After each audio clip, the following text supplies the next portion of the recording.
എല്ലാവർക്കും ലണ്ടൻ വിശേഷത്തിന്റെ മറ്റൊരു എപ്പിസോഡിലേക്ക് സ്വാഗതം. ഓണമാണ്, ഓണാഘോഷങ്ങളാണ്. തക്കിട തരികിട പാട്ടൊന്നും പാടി സ്റ്റൈൽ ചെയ്യാൻ നോക്കണ്ട. എന്നെ പോലുള്ള സാധാരണക്കാർ പാടാനും ഡാൻസ് ചെയ്യാൻ പറ്റുന്ന പാട്ടാണ്.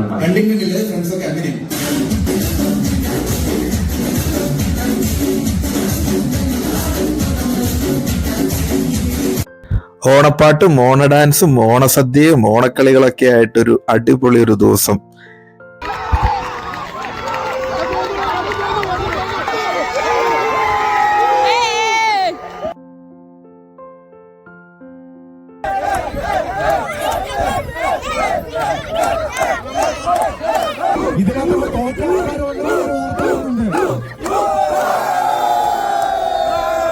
ശരിക്കും നമ്മുടെ ഓണാഘോഷത്തെ കുറിച്ച് നമ്മുടെ കുട്ടികൾക്ക് അല്ലെങ്കിൽ വളർന്നു വരുന്ന തലമുറയ്ക്ക് എന്തൊക്കെയാണ് ഓണം, എന്തായിരുന്നു, എങ്ങനെയൊക്കെ ആയിരുന്നു എന്നുള്ള ആ ഒരു മെസ്സേജ് കൺവേ ചെയ്ത് കൊടുക്കുക എന്നുള്ളതാണ് ശരിക്കും നമുക്കൊക്കെ ചെയ്യാനുള്ളത്.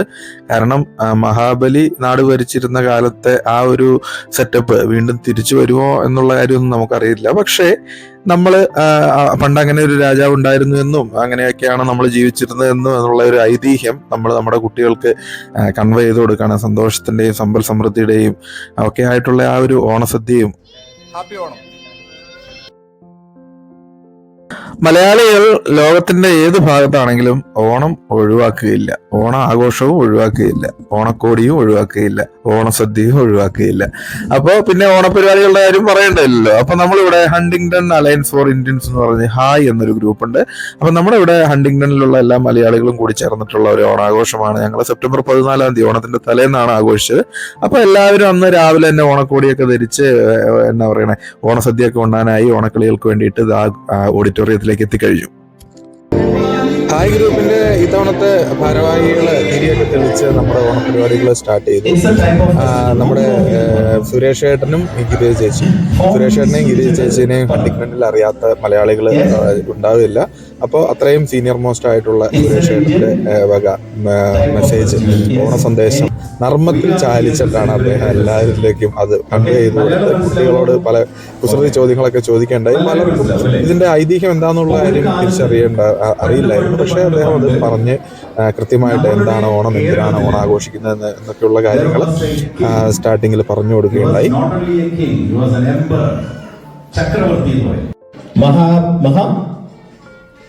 Mahatma Gandhi, you are half of the way, you are right. Yeah, anybody else? Mahabali. Is it correct?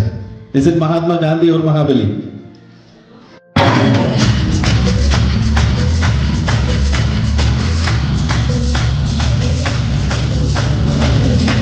ഇപ്പോഴത്തെ മക്കളുടെ തകർപ്പൻ ഡാൻസോട് കൂടിയാണ് കലാപരിപാടി ഉദ്ഘാടനം ചെയ്തത്. സ്റ്റാർട്ടിങ് അവരുടെ ഡാൻസ് ആയിട്ട് രണ്ടുപേരും അമരങ്ങളും തകർത്ത് ഡാൻസ് കളിക്കുകയുണ്ടായി.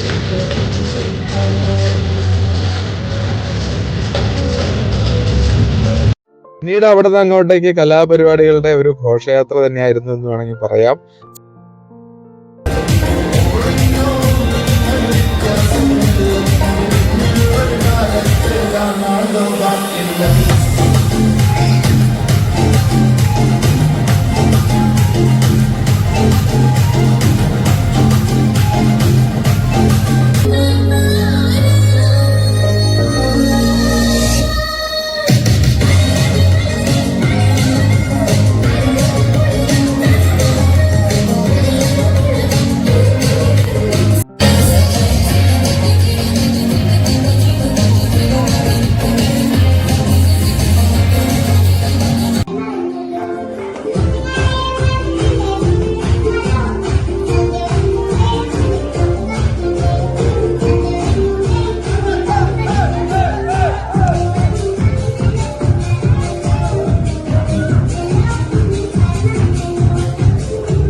ഉണ്ടെങ്കിൽ ഓണപ്പാട്ടും ഉണ്ട്. ഓണപ്പാട്ടിന് താളം തുള്ളുന്ന് പറഞ്ഞ പാട്ടും ഉണ്ട്. ഈ പാട്ടിന് സ്റ്റെപ്പ് വെച്ചുകൊണ്ട് ഹണ്ടിങ്ടൺ ഫ്രണ്ട്സ് എന്ന പേരിൽ ഈ പറഞ്ഞ നമ്മളെ ഗാങ്, നമ്മുടെ കൂട്ടുകാരന്മാരെല്ലാവരും ചേർന്നിട്ട് അവതരിപ്പിച്ച ഒരു ഫ്യൂഷൻ ഡാൻസ് ആയിരുന്നു. ഈ ഫ്യൂഷൻ ഡാൻസിൽ ഈ ഒരു തുടക്കം കയറി ആളുകളൊക്കെ കരുതിയത് എന്ന് വെച്ച് കഴിഞ്ഞാൽ നമ്മുടെ ഇവിടെയുള്ള മറ്റുള്ളവരൊക്കെ കരുതിയത് എന്തോ തട്ടുപൊളിപ്പൻ പരിപാടി ആയിരിക്കും എന്നാണ്. പക്ഷേങ്കിൽ നമ്മൾ ഇങ്ങനെ വന്നിട്ടൊരു ഓണ ആശംസകൾ എന്ന് പറഞ്ഞിട്ടൊരു വെറൈറ്റി ആയിട്ട് നമ്മളൊരു കാര്യം പ്ലാൻ ചെയ്തു. അത് വന്നപ്പോൾ ശരിക്കും പറഞ്ഞു കഴിഞ്ഞാൽ ക്രൗഡിനെ കുത്തി ഇളക്കിയ ഒരു പ്രോഗ്രാമായിരുന്നു എന്ന് വേണമെങ്കിൽ പറയാം.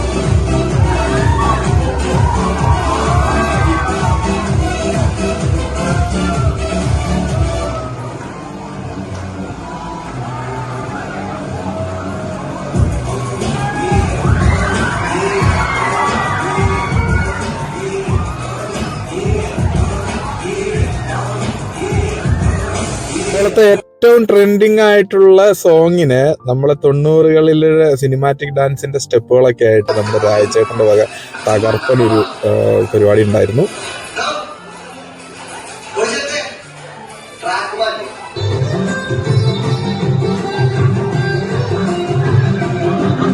തിരുവാതിര ഇല്ലാതെ എന്തോ ഓണപ്പരിപാടി. തിരുവാതിര ആണുങ്ങളുടെ തിരുവാതിര കളി എന്ന് പറഞ്ഞ ഫ്യൂഷൻ ഡാൻസിൽ നമ്മൾ തിരുവാതിര കളിയും പ്ലാൻ ചെയ്തിരുന്നു. തിരുവാതിര ഇല്ലാതെ ഒരു ഓണപ്പരിപാടി ഇല്ലല്ലോ. അപ്പോൾ ഈ തിരുവാതിരയിലേക്ക് നമ്മുടെ ജനിച്ചേട്ടന്റെ മെർജിങ്ങും അതുപോലെ തന്നെ ജയിന്റെ മുണ്ടഴിഞ്ഞു പോക്കും ബിബിന്റെ മുണ്ടഴിഞ്ഞു പോക്കും ഒക്കെ രസമായിരുന്നു. എല്ലാവരും മനസ്സ് തുറന്ന് ആസ്വദിച്ച് ചിരിച്ച് കളിച്ച് സത്യം പറയാലോ എൻജോയ് ചെയ്ത് വരുന്ന ഒരു പ്രോഗ്രാം ആയിരുന്നു നമ്മുടെ ഈ ഫ്യൂഷൻ ഡാൻസ് പരിപാടി.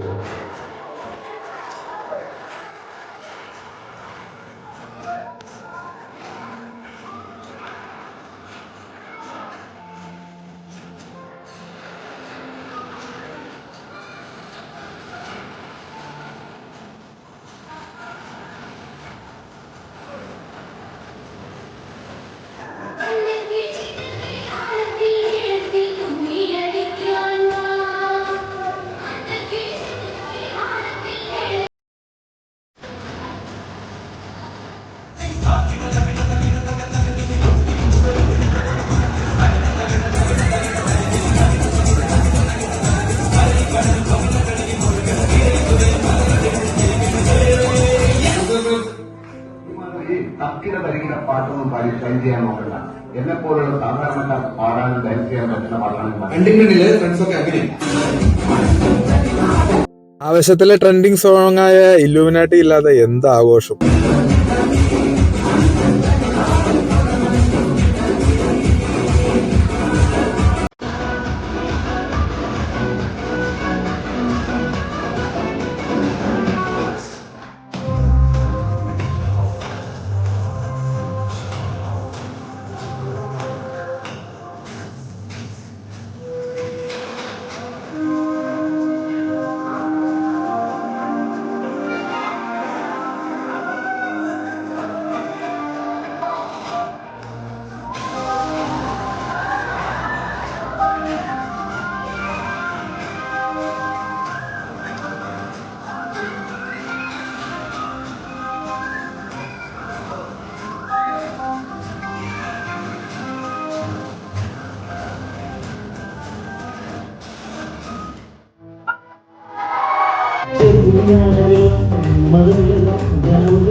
പാട്ടില്ലാത്ത എന്താഘോഷം എന്നുള്ള രീതിയിലേക്ക് ഞങ്ങൾ ഹണ്ടിങ്ടണിലുള്ള എല്ലാം മാറിക്കഴിഞ്ഞു. പുള്ളിയുടെ പാട്ടും പുള്ളിയുടെ ഡാൻസും പുള്ളിയുടെ പാട്ടിനൊത്തുള്ള ഡാൻസുകളൊക്കെ ശരിക്കും പറഞ്ഞു കഴിഞ്ഞാൽ ഞങ്ങളെല്ലാവരും എൻജോയ് ചെയ്തു.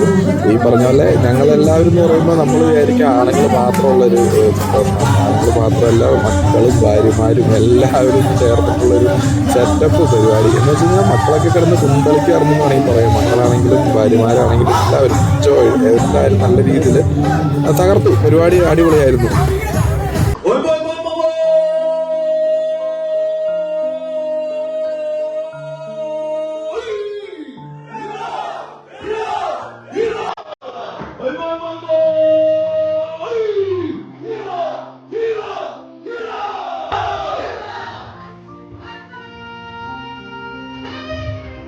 ജോർജ് ചേട്ടൻ കുട്ടനാട്ടുകാരനാണ്. അപ്പൊ ജോർജ് ചേട്ടൻ ഉണ്ടെങ്കിൽ വള്ളംകളി ഉണ്ടാവും. ഹണ്ടിങ്ടണിൽ ഇപ്പോൾ അങ്ങനെ ഒരു സെറ്റപ്പാണ്. എല്ലാ വർഷവും ജോർജ് ചേട്ടൻ്റെ ഒരു മാസ്റ്റർ പീസ് എന്ന് വേണമെങ്കിൽ പറയാം. നമ്മൾ ഓണപരിപാടികൾക്ക്, എല്ലാ ഓണപരിപാടികൾക്കും, ഓണാഘോഷങ്ങൾക്ക് ഇവിടുത്തെ കഴിഞ്ഞ വർഷവും ഉണ്ടായിരുന്നു, ഈ വർഷവും ജോർജ് ചേട്ടൻ്റെ കീഴിൽ ഒരു വള്ളംകളിയുടെ സെറ്റപ്പിലുള്ള ഒരു പ്രോഗ്രാം ജോർജ് ചേട്ടൻ എന്തായാലും സെറ്റ് ചെയ്തിട്ടുണ്ടാവും. ശരിക്കും പറഞ്ഞു കഴിഞ്ഞാൽ അദ്ദേഹമൊക്കെ നാട് വിട്ട് പോകുന്ന കഴിഞ്ഞാൽ പോലും ആ ഓണാഘോഷത്തിൽ ഈ വള്ളംകളിയുടെ പ്രസക്തി ഒക്കെ കുട്ടികൾക്ക് കൺവേ ചെയ്യാൻ വേണ്ടി മാത്രമാണ് ഇങ്ങനൊരു പ്രോഗ്രാമൊക്കെ സെറ്റ് ചെയ്തത് കേട്ടോ. എന്തായാലും എല്ലാവരും ഈ വള്ളംകളിയൊക്കെ ഒരു നൊസ്റ്റാൾജിക് ഫീലിങ്സ് ആണ്.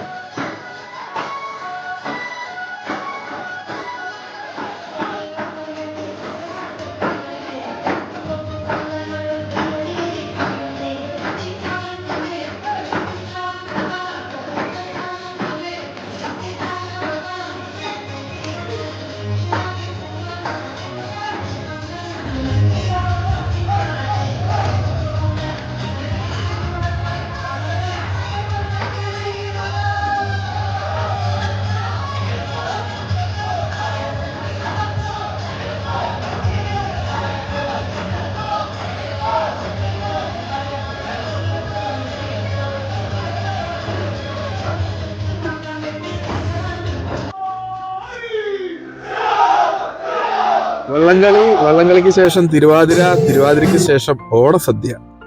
2 കൂട്ടം പായസവും വാഴയിലയിലുള്ള സദ്യയും. നാട്ടിൽ നിന്നൊക്കെ പോന്നു കഴിഞ്ഞതിന് ശേഷം നമ്മൾ ഇതുപോലെ സദ്യ ഓണത്തിന് മാത്രമാണ് കഴിക്കുന്നത്.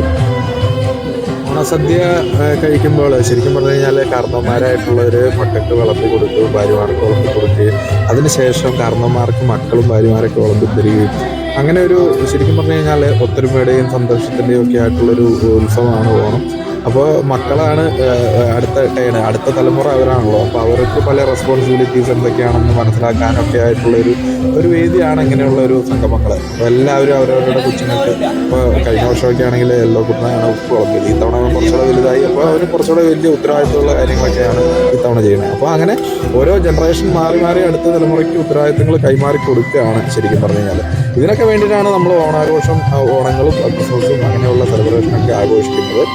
അപ്പോൾ ഓണസദ്യ നമ്മൾ അടിപൊളിയായിട്ട് കഴിച്ചു. ഈ ഇരിക്കുന്ന ചേട്ടന്മാരാണ് ഈ തവണത്തെ നമ്മുടെ ഹണ്ടിങ്ടൺ അലയൻസ് ഫോർ ഇന്ത്യൻസിൻ്റെ ഭാരവാഹികളായിട്ടുള്ള ഒരു കുടുംബക്കാരൻ ചേട്ടനുണ്ട്. ഇവരൊക്കെ ഒത്തിരി സീനിയറാണ്, കുടുംബക്കാരൻ ചേട്ടനുണ്ട്. അപ്പോൾ ഇവരാണ് ശരിക്കും പറഞ്ഞാൽ ഈ ഒരു പ്രോഗ്രാം വളരെ ഭംഗിയായിട്ട് ഓർഗനൈസ് ചെയ്ത് കേട്ടോ ഇത്തവണ. കലാപരിപാടികൾക്ക് ശേഷം ഭക്ഷണത്തിന് ശേഷം കായിക പരിപാടികൾ. അതാണ് നമ്മുടെ ഓണത്തിൻ്റെ ആയിട്ടുള്ള ഒരു രീതി. കസേരകളിയും വടംവലിയും ഓട്ടമത്സരവും സ്പൂൺ റൈസും അങ്ങനെയൊക്കെയുള്ള ഐറ്റങ്ങളാണ് ആസ് യൂഷ്വൽ. അത് ആണുങ്ങളുടെയും പെണ്ണുങ്ങളുടെയും തിരിച്ച്, കുട്ടികളുടെ തിരിച്ച്, 10 വയസ്സ് താഴെയുള്ളവരുടെ തിരിച്ച്, അങ്ങനെ ഓരോ കാറ്റഗറൈസ് ചെയ്ത് ഓരോ കാറ്റഗറിയിലുള്ളവർക്കും പ്രത്യേകം സമ്മാനങ്ങളും മെഡലുകളും എല്ലാം അറേഞ്ച് ചെയ്തിട്ടുണ്ടായിരുന്നു. അപ്പോൾ ഇതെല്ലാം കോർഡിനേറ്റ് ചെയ്യാനും ഒക്കെയാണ് ഭാരവാഹികൾ വളരെ സക്സസ്ഫുൾ ആയിട്ടാണ് ഈ പരിപാടികളെല്ലാം കോർഡിനേറ്റ് ചെയ്യുന്നത്. കാരണം അവർക്കൊക്കെ എക്സ്പീരിയൻസ് ഉള്ളവരാണ്, പഴയവരാണ്, സീനിയർ ആയിട്ടുള്ളവരാണ്. ആ ഒരു കാര്യത്തിൽ നമ്മൾ അവരെല്ലാവരും റെസ്പെക്ട് ചെയ്യുന്നു.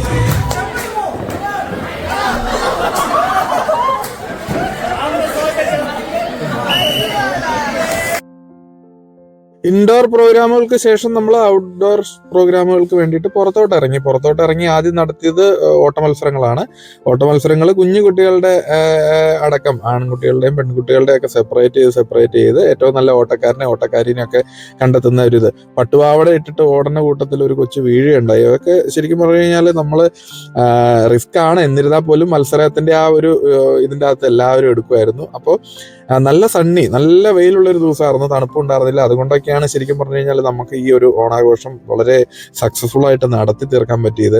പിന്നെ പെൺകുട്ടികളുടെ ഓട്ടം, ചേച്ചിമാരുടെ ഓട്ടം, മുതിർന്ന പൗരന്മാരുടെ എന്ന് വെച്ച് കഴിഞ്ഞാൽ പുരുഷന്മാരുടെ ഓട്ടം, അങ്ങനെ എല്ലാവരുടെയും ഓട്ട മത്സരം. പിന്നീട് ഞാനൊരു വെറൈറ്റി ആയിട്ട് നമ്മളിവിടെ കണ്ടത് ലെമൺ റൈസ്. നമ്മുടെ നാട്ടിൽ നമ്മൾ ലെമൺ റൈസ് നടത്തുന്നത് നാരങ്ങ വെച്ചിട്ടാണല്ലോ. പക്ഷെ ഇവിടെ നമുക്ക് അത്രയും വലിയ നാരങ്ങ കിട്ടാത്തതിനാലും അതുപോലെ തന്നെ ആ നാരങ്ങക്ക് വലിയൊരു സ്കേഴ്സിറ്റി ഉണ്ട് കേട്ടോ. നാരങ്ങയൊക്കെ നമ്മൾ ഈ പറഞ്ഞ പോലെ വല്ല കടകളിലും വല്ലപ്പോഴേക്കും കിട്ടുള്ളൂ. അപ്പോൾ അതുകൊണ്ട് ടൊമാറ്റോ, ചെറിയ മണിത്തക്കാളി ഉണ്ടല്ലോ, തക്കാളി വെച്ചിട്ടാണ് സ്പൂൺ റൈസ് നടത്തിയത്. അപ്പോൾ പിന്നീട് അതിനുശേഷം ഒരു വടംവലി ഇല്ലാത്ത ഓണപരിപാടി ഇല്ലല്ലോ. അത് ഭയങ്കര വാശിയുള്ള രീതിയിലാണ് വടംവലി നടത്തിയത്.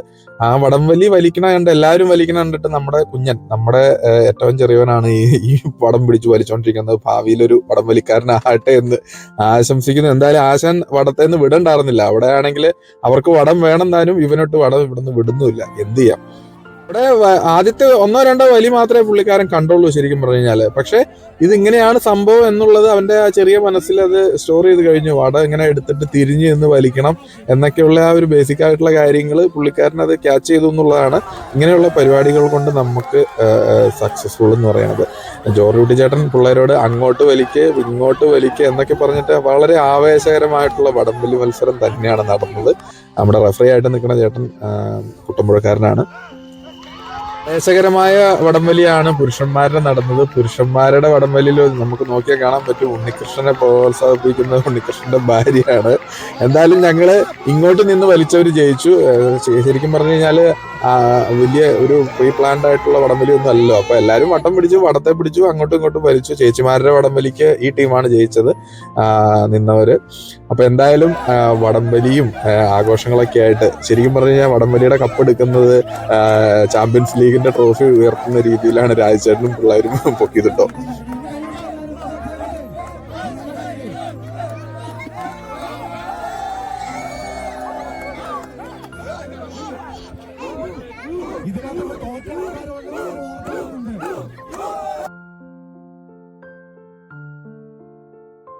ഓണം എന്താണെന്ന് കുട്ടികൾക്ക് മനസ്സിലാക്കുക. അതുപോലെ തന്നെ ഓണത്തിന്റെ ദിവസങ്ങളിൽ എന്തൊക്കെ പരിപാടികൾ ഉണ്ടാവും എന്നുള്ള കാര്യം മനസ്സിലാക്കുക.